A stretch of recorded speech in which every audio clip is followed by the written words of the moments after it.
राज्यातील शेतकऱ्यांसाठी मोठी आणि दिलासादायक बातमी समोर आली आहे.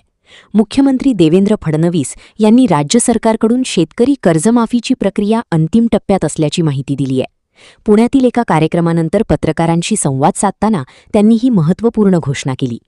मुख्यमंत्री फडणवीस म्हणाले की कर्जमाफीबाबत मंत्रिमंडळात प्राथमिक चर्चा पूर्ण झाली असून काही जिल्ह्यांची माहिती शासनाने मागवली आहे. संबंधित माहिती प्राप्त होताच 30 जूनपूर्वी राज्यातील शेतकऱ्यांसाठी कर्जमाफी जाहीर करण्यात येईल.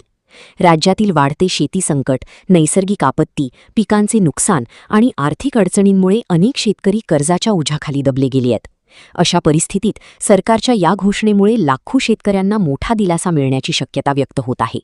दरम्यान कर्जमाफीच्या निकषांबाबत आणि लाभार्थी शेतकऱ्यांच्या अंतिम यादीबाबत लवकरच अधिकृत घोषणा होण्याची शक्यता आहे. विरोधकांनीही या घोषणेचे स्वागत करत प्रत्यक्ष अंमलबजावणी लवकर करण्याची मागणी केली आहे.